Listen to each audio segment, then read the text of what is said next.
எத்தனை பேர் டெய்லி ஜெபம் பண்ணுறீங்க? Very good. ஸோ எல்லாருமே எந்த நம்பிக்கையில் இருந்தாலும் தெய்வத்திடத்திலே மன்றாடுகின்ற பழக்கம் உண்டு. பொதுவாகவே பார்த்தீங்கன்னா நம்ம வாழ்க்கையில் எல்லா காரியங்களுக்குமே நம்ம ஜெபம் பண்ணுவோம். ஏதாவது ஒரு நிகழ்ச்சி ஆரம்பிக்கின்ற பொழுது, முடிக்கின்ற பொழுது ஜெபத்தோடு தான் நம்ம முடிப்போம். காலையில் எழுந்தவுடன் ஜெபம், தூங்க போகிறப்ப ஜெபம், சாப்பிட ஆரம்பிக்கின்ற பொழுது ஜெபம். இப்படி ஜெபம் என்பது நம்ம வாழ்க்கையில் தவிர்க்க முடியாத ஒரு காரியம். எல்லாருமே ஜெபிக்கின்றவர்கள் தான். இன்றைக்கி எப்படி ஜெபிக்கணும் அல்லது எந்த நிலையில் இருந்து ஜெபிக்க வேண்டும் என்று சொல்லி 3 காரியங்களை நான் கற்றுக் கொடுக்க விரும்புகிறேன். அஃப்கோர்ஸ் உங்களுக்கு எல்லாம் தெரியும், நீங்கள் எல்லாம் நல்ல ஜெப வீரர்கள் தான். ஆனாலும் சில காரியங்களை நான் சொல்ல விரும்புகிறேன். வேதத்தின் அடிப்படையில்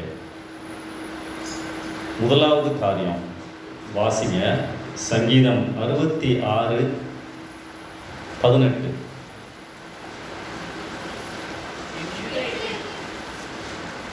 ரெண்டு பேர் தான் எழுந்திரிச்சிட்டாங்க. வாசிங்க.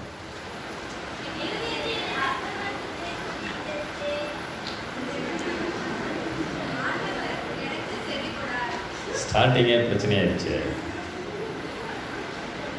என் இருதயத்தில் அக்கிரம சிந்தை கொண்டிருந்தேனே ஆனால், அங்கதான பிரச்சனை. அதை சேர்த்து வாசிக்க முடியல. ஆண்டவர் என் ஜெபத்திற்கு செவி கொடா. அப்ப இந்த வசனம் எனக்கு என்ன சொல்லுகிறது? என் இதயத்தில் பரிசுத்தம் இல்லை என்று சொன்னால் என் ஜெபம் மேலே போகாதான், இங்கே தான் இருக்குமா. ஆங்கில வேதாகமத்தில் அக்கிரம சிந்தை கொண்டிருப்பது அப்படின்றதுக்கு என்ன வார்த்தை போட்டிருக்கு அப்படின்னு சொன்னால், if I cherish sin in my heart. இப்போ பபுள் கம்மை போட்டு மென்னுக்கிட்டே இருப்பாங்க இல்லையா? கிரிக்கெட் பிளேயர்ஸ்லாம் பார்த்தீங்கன்னா மென்னுக்கிட்டே தான் இருப்பாங்க. நேற்று யாரும் மேட்ச் பார்த்தீங்களா? Very good. பபுள் கம் போட்டு மென்று கொண்டே இருப்பதை போல சில பேருக்கு நேற்று மேட்ச்னோடனே என்ன மேட்ச்னு கேட்குறாங்க. சொல்லிடலாமா brothers? India Pakistan match, cricket match, right. Bubble கம்மை போல மென்று கொண்டே இருப்பதை போல என் இதயத்தில் பாவமான காரியங்களையே நான் வைத்துக்கொண்டு ஜெபித்தால் ஆண்டவர் என்னுடைய ஜெபங்களை கேட்க மாட்டார் என்று சொல்லி வேதம் சொல்லுகிறது. அப்போ எப்படி எந்த நிலையில் ஜெபிக்க வேண்டும் என்பதற்கு முதலாவது பதில் என்ன? இதயத்தில் பரிசுத்தமாக இருந்து ஆண்டவரிடத்திலே நான் ஜெபிக்க வேண்டும். அதான் முக்கியமான ஒரு காரியம். பாவ மன்னிப்பின் நிச்சயம் இல்லாமல், பரிசுத்தம் இல்லாமல், என் இஷ்டப்படி வாழ்ந்து கொண்டு தவறுகளை செய்து கொண்டு தெய்வமே என்று வரும்பொழுது அப்படிப்பட்ட ஜெபத்தை ஆண்டவர் கேட்க மாட்டார் என்று வேதம் சொல்லுகிறது. இன்னொரு வசனம் வாசிக்கலாமா? 1 பேதுரு 1:15-16.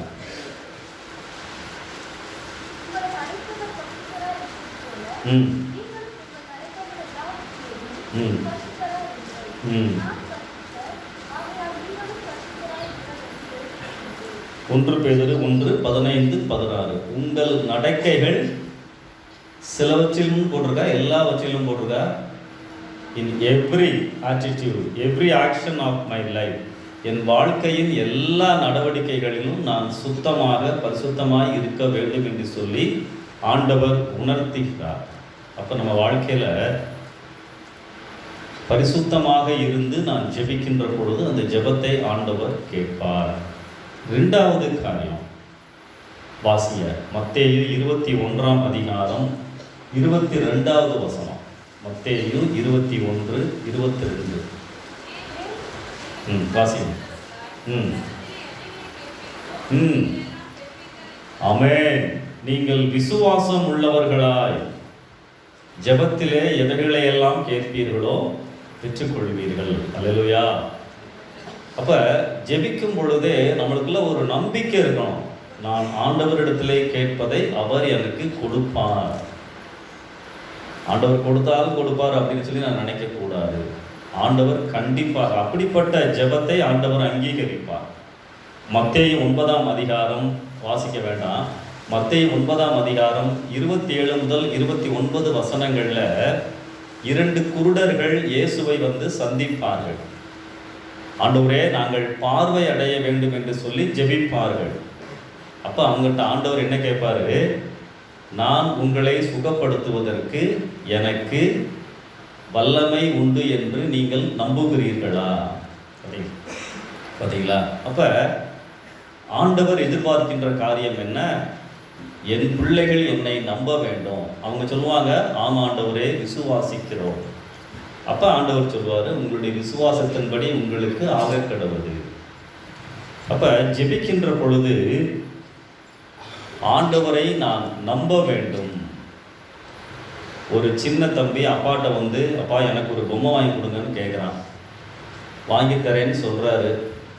அம்மாட்ட போய் இவர் என்ன வாங்கி தர போகிறாரு அப்படின்னு சொன்னான்னா அப்பாவுக்கு எப்படி இருக்கும்? என்னடா நான் சொல்கிறத நீ நம்ப மாட்டேற. அது மாதிரி ஆண்டவரிடத்துல சில காரியங்களுக்காக ஜெபிக்கின்ற பொழுது கண்டிப்பாக ஆண்டவர் எனக்கு செய்வார் என்ற நம்பிக்கை இருக்க வேண்டும். மத்தேயு 8ஆம் அதிகாரம் 8 முதல் 10 வசனங்களில் 100க்கு அதிபதி ரோம படை வீரர் தலைவன் ஒருவன் வந்து ஆண்டவரிடத்துல வந்து தன்னுடைய மகளுக்காக வந்து கேட்குறான். ஆண்டவர் நான் வர்றேன்னு சொல்கிறாரு. வீட்டுக்கெல்லாம் வர வேணாம், இங்கேருந்தே ஒரு வார்த்தை சொல்லுங்கள், என் மகன் பிழைத்து கொள்ளுவான்.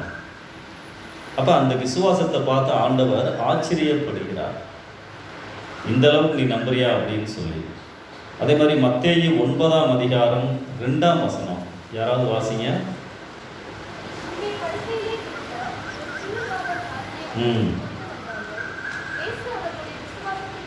இயேசு அவர்களுடைய விசுவாசத்தை கண்டு. போதுமா? நன்றி.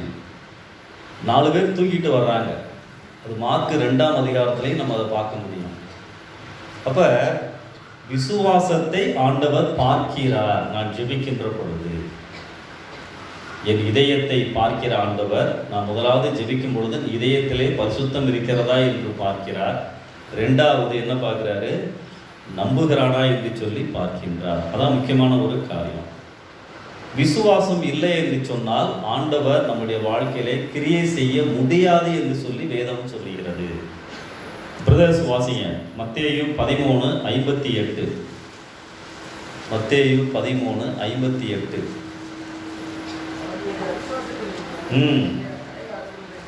அவர்களுடைய அவிசுவாசத்தின் நிமித்தம் அவர் அங்கே அநேக அற்புதங்களை செய்யவில்லை. இன்னொரு வசனம் மத்தேயு 17:20. இந்த பக்கம் யாராவது வாசி. மத்தேயு 17:20.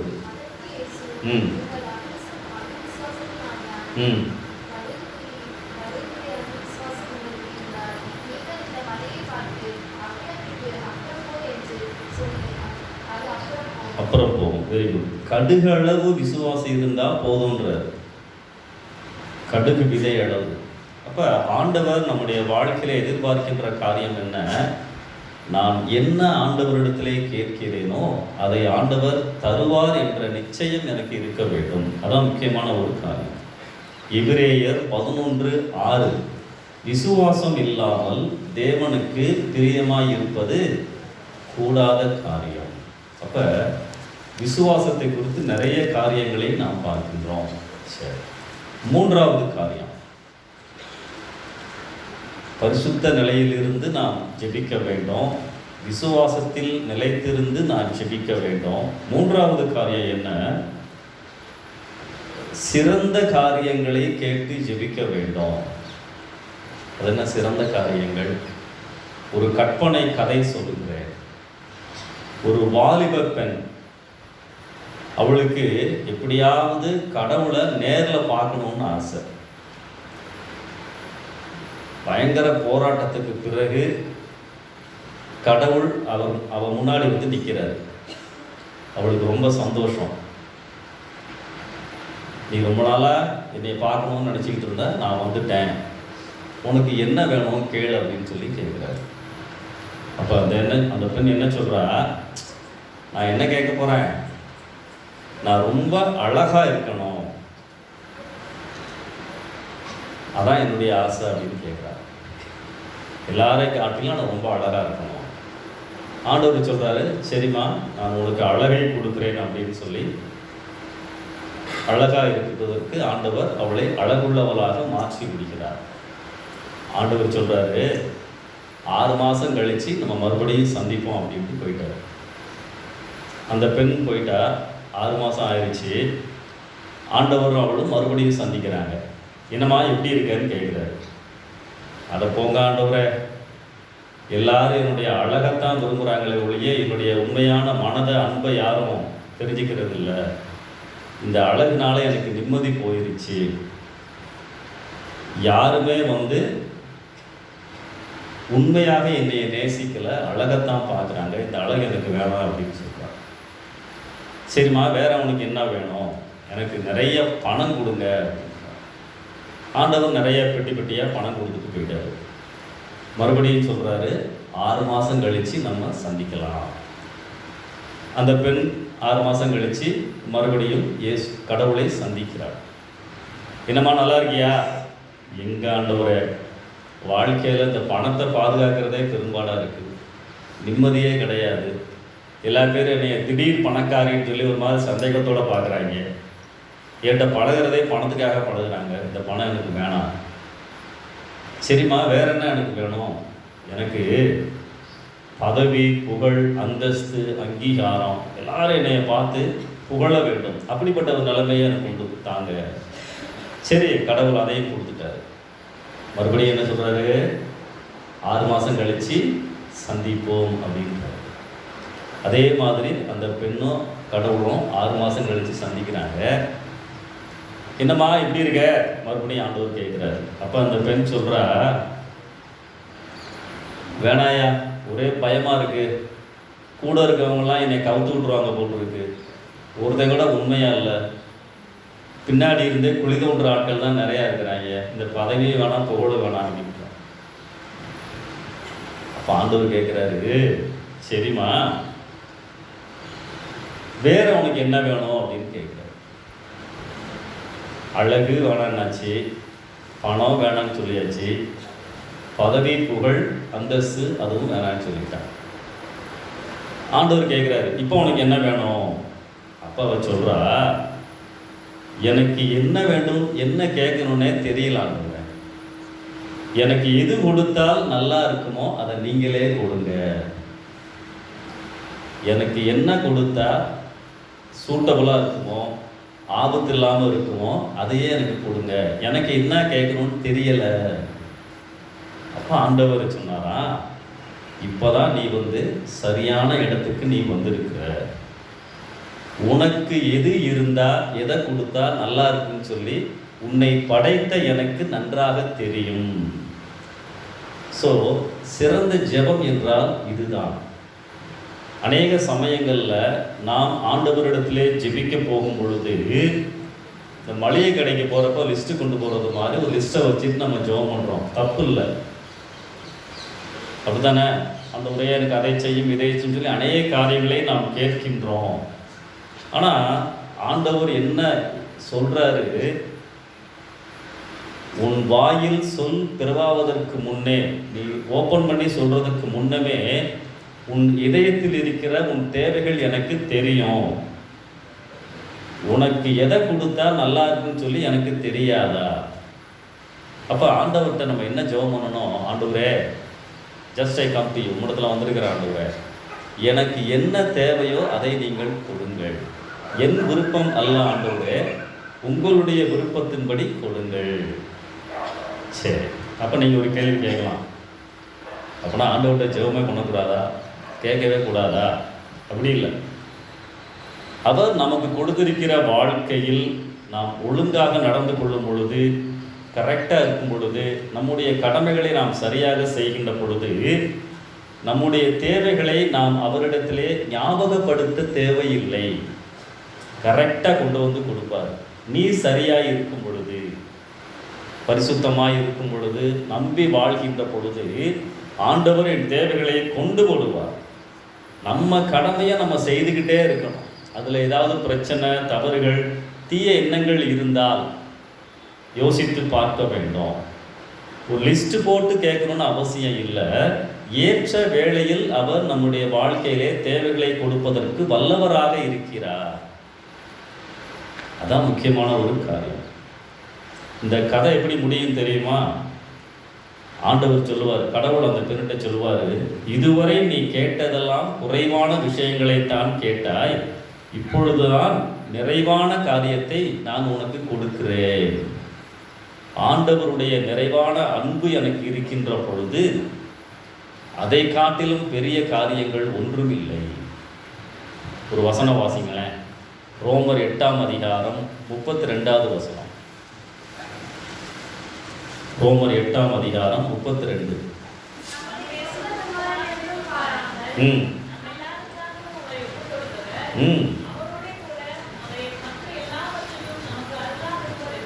ஆமென். இந்த வசனம் என்ன அருமையான வசனம் பார்த்தீங்களா? எனக்கு ரொம்ப பிடிச்ச வசனம் பைபிளில் இந்த வசனம். தம்முடைய சொந்த குமாரனையே எனக்காக உனக்காக கொடுத்தவர் மற்ற எல்லாவற்றையும், அப்படின்னா என்ன அர்த்தம்? என்னுடைய அடிப்படை தேவைகள், எனக்கு வரவேண்டிய காரியங்கள் என்ன தேவையோ கண்டிப்பாக கொடுக்காமல் இருப்பது எப்படி? ஆண்டவர் சவாலோடு சொல்கிறார். தேவன் இயேசுவையே நான் உங்களுக்காய் கொடுத்து விட்டேன், உங்களுடைய பாவ மன்னிப்பிற்காக, நித்திய வாழ்க்கைக்காக. இயேசுவையே கொடுத்திருக்கும் பொழுது மற்றவையெல்லாம் நான் கொடுக்காமல் இருப்பேனா? அப்போ ஜெபம் என்பது ஆண்டவரோடு நாம் தொடர்பு கொள்ளுகின்ற ஒரு வழி. என் ஜெபம் சரியாக இருக்க வேண்டும், வேதத்தின்படி இருக்க வேண்டும், பரிசுத்தமாக இருந்து நான் ஜெபிக்க வேண்டும், ஆண்டவரை நம்பி நான் ஜெபிக்க வேண்டும், மிக சிறந்த காரியங்களை கேட்டு ஆண்டவரிடத்திலே நான் காத்திருக்க வேண்டும். இப்போ நான் சொன்ன ஜெபத்தை போன்ற ஒரு ஜெபம் பைபிளில் இருக்கு. எங்க இருக்கு?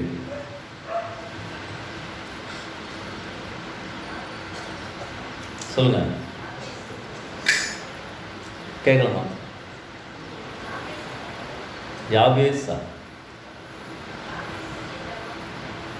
ஓகே, பட் நான் அதை நினைக்கல.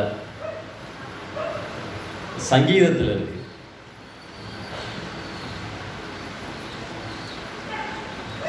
சரி, வாசிங்க, நீங்க வாசிங்க. சரிங்களா? 143ஆம் சங்கீதம் 8வது வசனம். ஜோஷுவா வெயிட் பண்ணுங்க.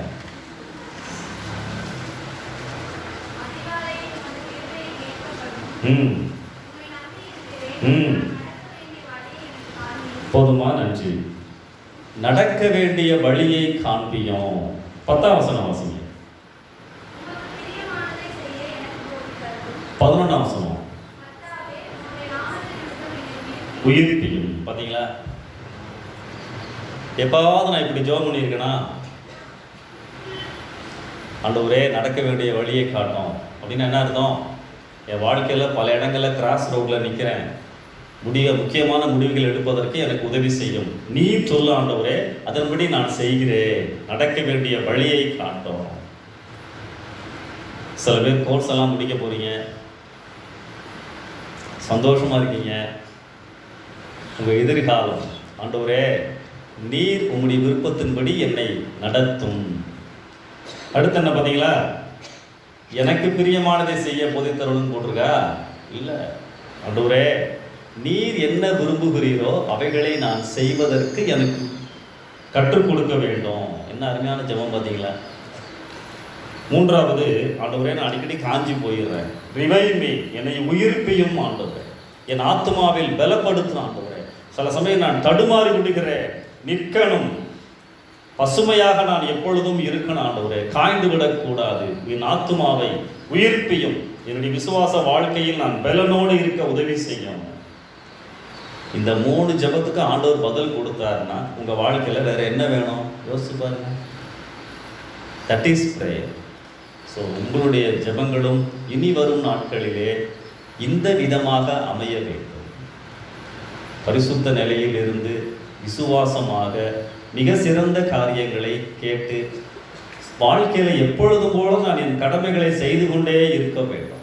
பதஷ்டம் இல்லாமல், தவறுகள் இல்லாமல், நேர்மையாக என் வாழ்க்கையிலே ஒழுங்காய் நான் என் கடமைகளை செய்து கொண்டு இருக்கின்ற பொழுது, படித்து கொண்டிருக்கின்ற பொழுது என் தேவைகளை ஆண்டவர் கரெக்டாக கொண்டு வருவார். ஞாபகப்படுத்தணும்னு அவசியமே கிடையாது. ஸோ இனிமேல் உங்களுடைய ஜெபங்கள் அர்த்தம் உள்ளதாக இருப்பதாக. கண்களை மூடி நாம் சிரிக்கலாம்.